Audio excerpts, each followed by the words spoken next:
So I want to encourage any discouragement that you have had, are having, or will ever have to receive your assignment and embrace the process of the assignment. So you've received this assignment, but now what? You're not sure what the next step is.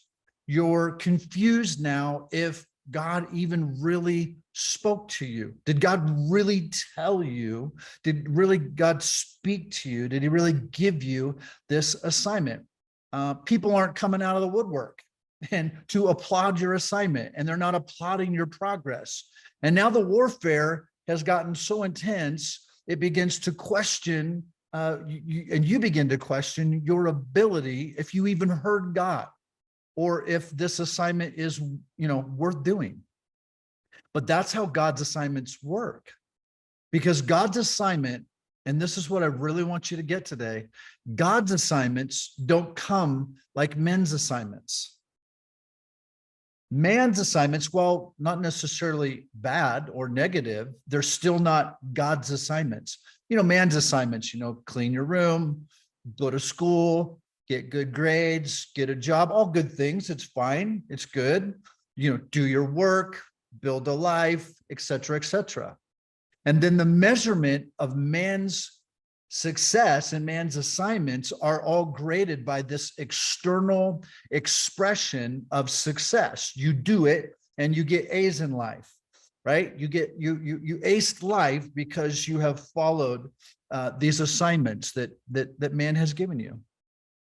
But God's assignments are different. God's assignments are very intimate. They're very personal.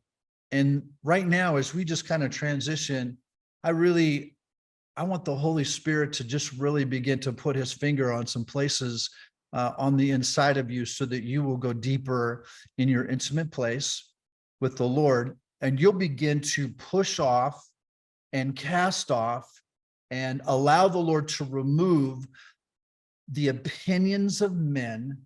And when I say men, I mean people, the opinions of people that are grading your life and grading your success.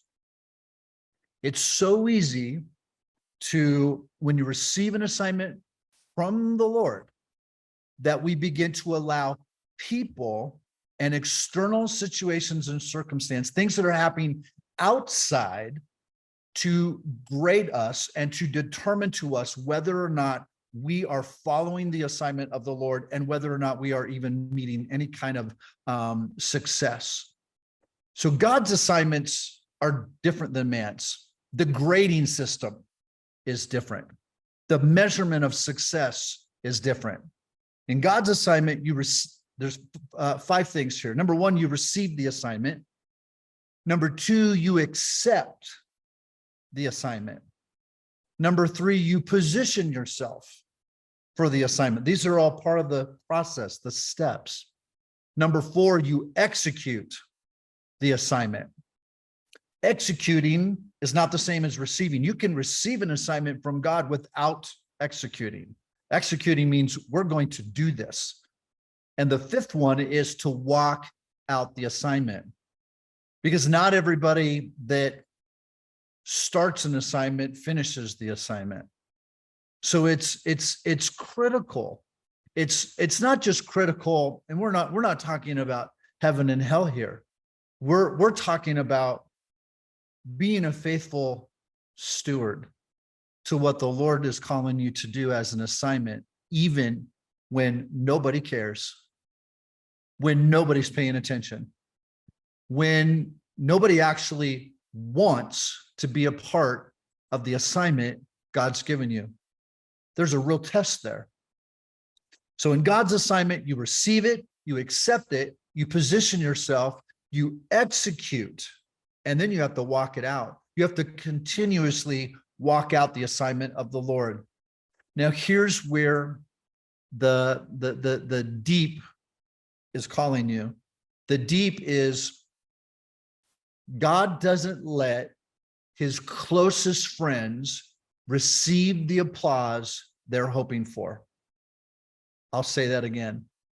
God doesn't let his closest friends receive the applause they are hoping for. He doesn't let them get the attaboys and the attagirls that they're desperately wishing they had to confirm that they're on the right track.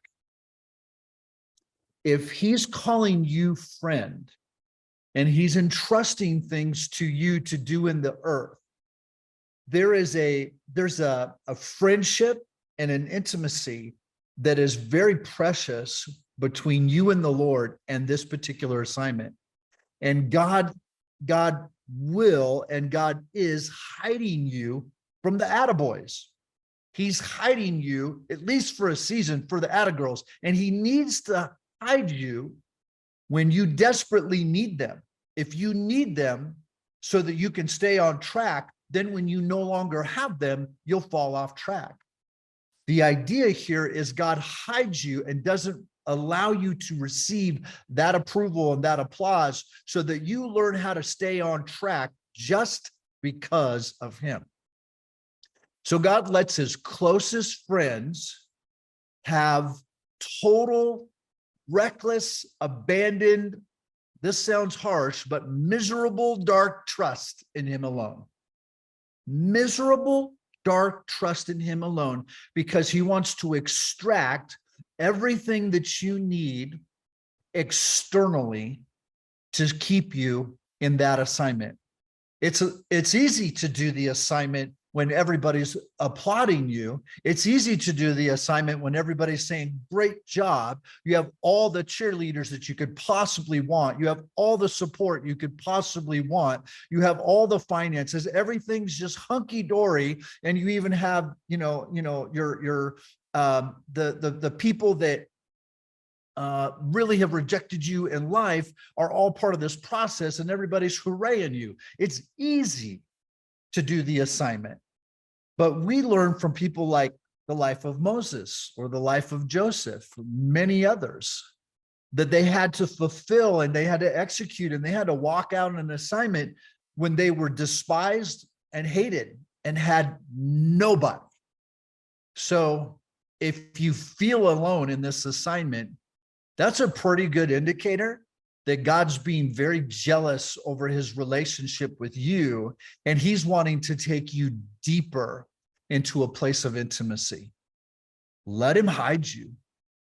If God's hiding you right now, let him hide you. What Brian said, Pastor or Dr. Brian on Tuesday said, let him kiss me.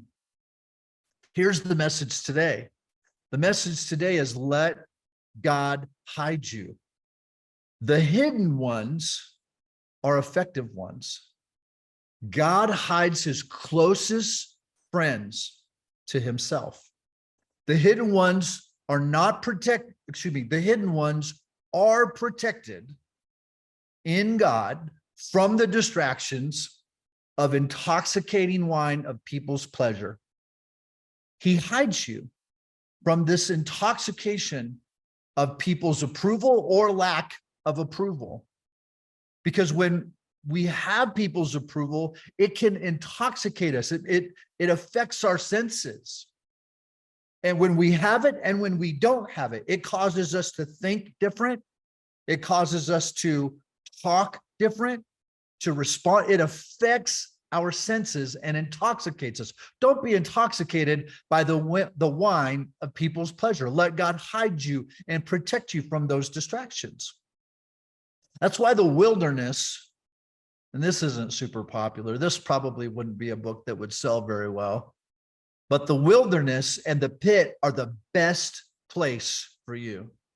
Not the platform of applause and recognition, but the wilderness, AKA Moses, or the pit, AKA Joseph, Mo and Joe. These are the best places for you to develop this dependency, to develop this place of intimacy, so that when people do start to come, not necessarily out of the woodwork, but when they do start to come, it doesn't have a place in you. It can't intoxicate you. It can't affect your senses. When God recognizes you, there's no greater feeling. There's no greater experience. When man recognizes you, that recognition wears off. Man's applause eventually stops. Their recognition eventually fades away. But when God recognizes you, there's no greater experience, and there's no greater level of success when God recognizes you. There's no greater level of success than for God to actually hide you all to himself as his personal friend from everyone else. Doesn't feel like it, but the wilderness is your friend. The pit, the very pit, is your glory chamber where God shows you things he's not showing anyone else. Again, not a real popular book, wouldn't sell well, but the wilderness and the pit are your glory chambers. This is where God's going to show you things, speak to you things, reveal things to you that he's not showing anybody else.